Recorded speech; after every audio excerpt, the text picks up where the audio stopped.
Hi, I'm Tim. Welcome to the Watchbox and Collector Conversations. Today we're speaking with collector of many brands and many styles, Mr. David Chu. Nice to meet you, Tim. David, Thank welcome you so to much. the show. It's an honor. This is a lot of fun for me because you've got, it seems, one of everything cool, and some of these watches I know you got through Gothberg and Watchbox. Some of them probably predate us, but I want you to take me back a little bit further than these watches to the beginning of your collecting. Was it childhood fascination, a mentor who got you into the watch world? Well, that's a good question, Tim. Originally, I'm from Hong Kong back then, and I've always been a like math and science guy kind of thing, because I figured, okay, I'm not really good at anything else, and that's kind of the only thing I can do. So with that sort of interest in mind, and I've always been into mechanical stuff, but I know I'm not smart enough to be into those mechanical engineering, those kind of things like that. So with a background in mathematics, and I've been really in love with this mechanical in terms both of manual one and automatic watch, not too much in the quartz side. Please, I can understand that. Me. It's an acquired taste. I admit that. Please excuse me on that. Yeah. So, but you know, these kind of things, they require a lot of money. I started when I was back in high school, I think, and you can't really buy. It's still really expensive stuff. So I started by a lot of people's, as what they consider entry-level watches, like Hamilton or Steinhardt, Squale, those kind of things. So I started from that point, and then I just basically worked really hard, not really spending any money on anything else. Pretty much I still drive a car that's just about to crash. No, but it's good. You put the money where it counts. The way I like to say it is the watch goes with you everywhere. Our old friend O.J. Watley at Watchhunt used to say that the car would stay at the curb, the watch goes into the boardroom, the bedroom, the restaurant, the club. So the bottom line is that wheels and gears and springs have permanently replaced, I think, wheels for me.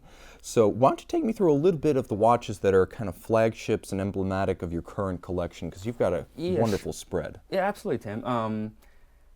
I brought these 6 pieces because I think each one of them has some sort of interesting story, and as all the other fellow collectors, that they should know that there are some other nice watches that they should own besides what the current hype is.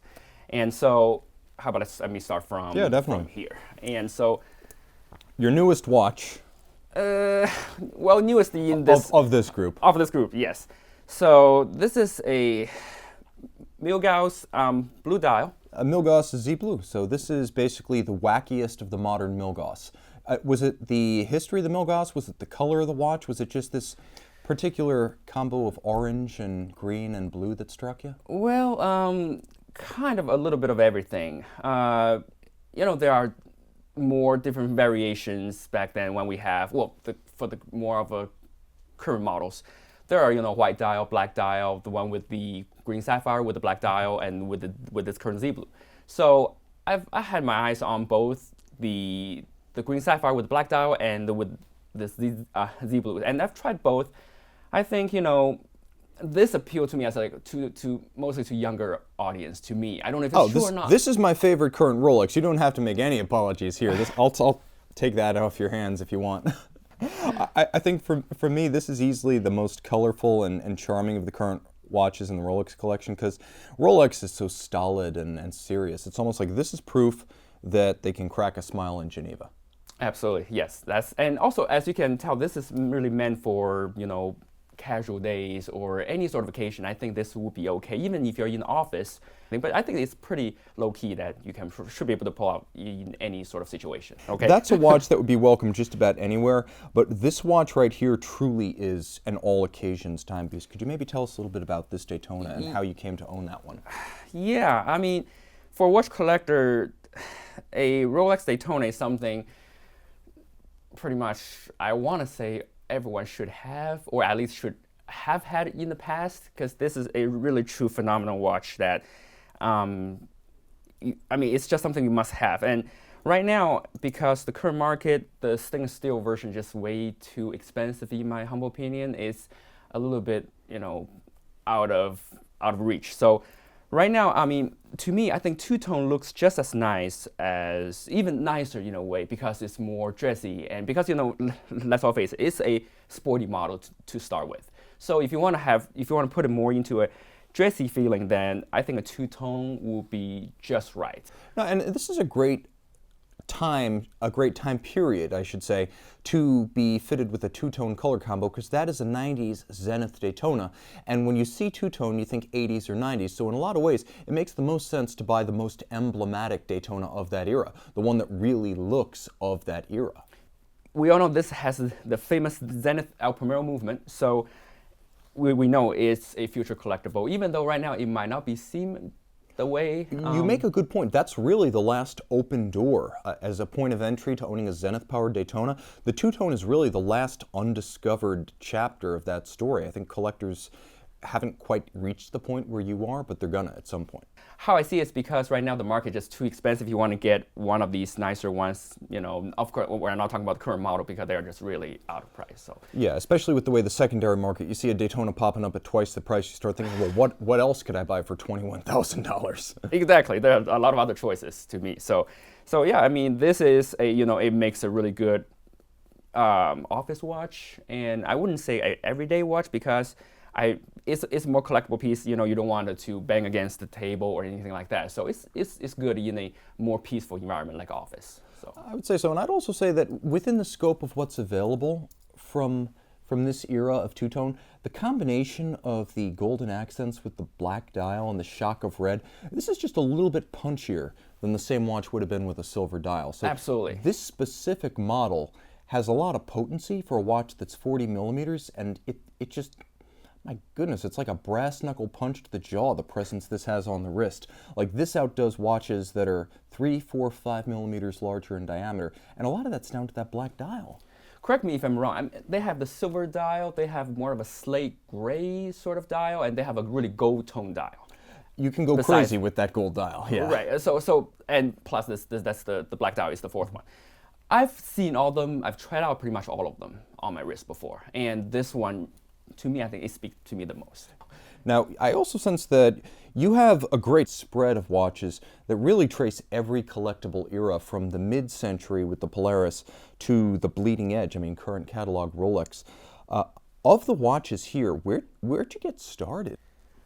Well, I mean, Tim, let me tell you, I'm a complete movement guy.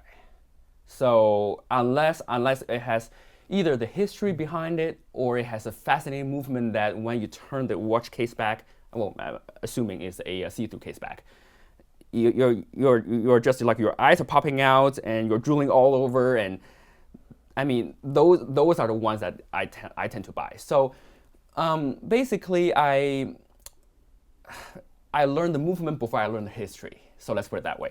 So if you want to mention that, I think I want to mention that this Grand Lange will be the one that got me started with all these, and then the history. And by the way, I've learned all the history from you. So. Oh, well, I appreciate that. You can find me all over the internet.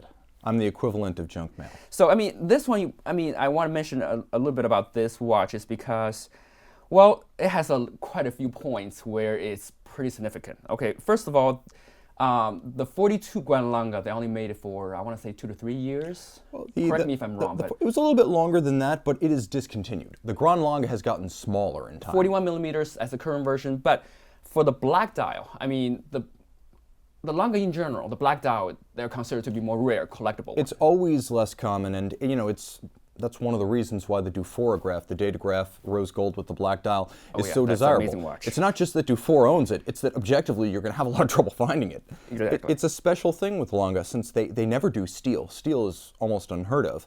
So you're going to be looking for the most potent combination of dial and metal. And I mean, rose gold and a black dial, especially with the anthracite accents of that one, I mean, I can see why you were drawn to it. I mean, I've seen quite a few Langes running through me, and even some of them with grand complications, I've seen those as well. But to me, this one speaks a lot about what Lange really is, and its simplicity, its off-center dial, its large, big date.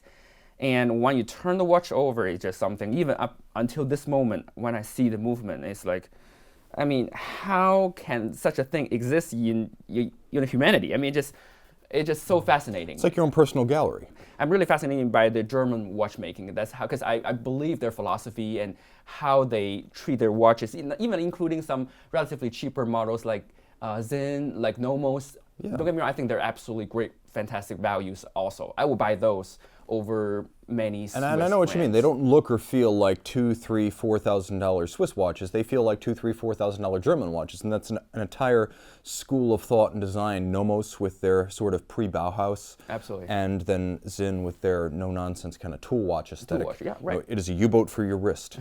You do know history, and I understand that you kind of respect history and context. So, for something like Panerai, the movement is not necessarily a part of the history. It's the dial, it's the case, it's the heritage of the tactical users who originated the watches, and the Paneristi of the 1990s who really built a cult following for the brand before it had any kind of marketing footprint. All of that around iconic design rather than movement design. Why don't you tell us a little bit about this Pre-Vendome luminor you have? Right. Okay. Also, correct me if I'm wrong, but I think this, as you can see on the case back, it says 5218-201, and I believe that's the first model is released to the public for the 201 models. What you've got there, effectively, for me, is the ultimate survivor. Yes, the hands have been replaced, but the dial is immaculate. Right. I mean, but ideally, I was, as everybody's wishing, I wish this is the non-matching dial. As you all know, they are out of the. I think for this one, they are made around 300 pieces around that number, and there are maybe 50 of them, or even. In that condition, I don't know. Okay. They're usually disasters. The problem is, the original Panerai, they were designed to be worn out and wasted in military service. Yeah, absolutely. And until about 1997, people wore the Pre-Vendome Panerai the same way. It was a watch you could pick up for relatively little money. It wasn't about the movement. You could afford to buy another one if you wrecked it. It's a complete tool watch. And so few of them survive in that condition. For me, that is the miracle of your collection, because your Polaris is extraordinary. Your Japanese market turnograph is extraordinary, and I think you're way ahead of the curve with your El Primero. But the chance of one of those surviving 2.5 decades in that condition, I mean, let's face it, when these Polaris were 20 years old, they didn't look as good as that watch does. So for me, condition is everything with an old dial, and that watch has got it. Where did you encounter that watch? How did you find it? Yeah, this piece I got it from it's also from a watch dealer that I know. Actually, they located in Miami. Well, you're not gonna believe it. It has the full box and paper, not including the cardboard box where the blue cardboard box. Not including that, but the original wooden box that came with it. All the papers and everything comes with the watch, and it's in really good condition too. So, yeah, I mean, I just consider myself to be really lucky. I mean, it's really difficult to see one of these nowadays, right? But let me ask you a question then. It seems like you buy what you like. Is that the cardinal guiding star? Is that the North Star for you? I see it, I like it, I want to add it. Or do you have more of a roadmap philosophy? Is there anything that disqualifies a watch or automatically brings it into your consideration? Do you have a trigger as a collector? Yeah, sure. Yeah, I totally understand what you're saying, Tim. How can I put it that way? Okay. First of all, the watch have to be able to speak to me. Then that would be the first thing. Second of all, especially for vintage watches, I mean, not including this JLC, but every single piece of my collection they're all complete with box and paper. That's something that I need to have, even including some of the Rolex 1675, even the 6542. But those are just almost impossible. But the 1675, for those, they're still out there with the box and paper. Things like that. You want to get the whole story of the watch. You want to have the papers. You want to have the box. Absolutely. And I don't want the watch to be, not even saying overly polished. Ideally, I want to leave the watch untouched. Even though the watch can have scratches all around the case, doesn't matter. I can totally see that. There's kind of a growing school of thought. I think we've seen switch from one extreme to the other. Back during the 2000s and the 90s, there was an obsession with making everything look new, to the point that most factory service centers, if you sent them a 1960s Omega Speedmaster Professional, oh, well, it needs a new dial because this one is faded, and it needs new hands because they're faded. I mean, even at the factory level, it was crazy. Now we're seeing a collector movement away from polishing. Yeah, it's got a scratch, but that's original finish. Yeah, it's got a little bit of a dent, but that crease line is never coming back if I refinish it. To me, also one of the things is, I believe it's true for every single collector that they also think the same way. They want something that will be able to hold values and ultimately maybe to gain a little bit of value in the long term. No, Let's put it that but way. you have a wonderful collection. It's been a real pleasure, not just meeting you and sharing your thoughts on collecting, but encountering some watches that I've never seen. Tell me a little bit about this watch, because I'm of all the watches you got here, even the Polaris diving alarm, this is the one that actually struck me most when I first saw it. Why don't you tell me a little bit about that piece? That'll be kind of our valedictory. This is a turnograph, which I think nowadays people not paying too much attention. I don't know why. I don't know if it's a officially military issue. Probably not. But It was in the 50s, believe it or not. Was that right? It was, for a brief period, U.S. Air Force, which makes it the only Rolex that I know of that was standard issue. I mean, that issue. Wow. Okay. that's a crazy. And now, granted, it was for a elite aerobatic squadron, so it's not like everyone had one. But yeah, it has a great history behind it. Even submariners can't claim that they were ever carried by U.S. Navy or U.S. pilots. And Exactly, but now it's just the current market. It's just they don't get too much appreciation. But this one is a discontinued version, and I believe all the normal ones they discontinued back in 2011 or 12 or early 12, something like that. This is a model that's is a Japanese market only, and as you can see, it has the green second hands and the green lettering saying it's a turnograph, matching with a yellow two-tone bracelet and the bezel. I think it's a fantastic watch, and let's face it, they only made is it true 300 pieces, 150 pieces for the white and 150 pieces for the black. So and here's the part we didn't mention. It's a Japanese market exclusive. This is a watch that many regional Rolex service centers don't even know exists. exactly. So I mean, and I have to say thank you, because I got this directly from Goffberg. On day one, they put it on the site. On day two, I made a phone call. And let me also shout out to Mr. David Salamanca. He's a great guy to work with. He has been helping me so many times with both trading, buying and selling and trade, and I'm helping other my watch collector friends to get the watch they want. And I call David and I say, hey, even though it's not my watch and I know it's my friend's watch, can you please do a really good price? And he has always been really, great. He's a Rolex guy too. He's always wearing Rolex. He's had Datejust 2, BLNR. He's actually had a great spread of Rolex, and I think in learning the Rolex universe, he's become probably one of our #1 advocates for Rolex sales. David, thank you so much for joining me. This has been a pleasure. I appreciate it. Thank you so much, Tim. It's such an honor to be here. Thank you.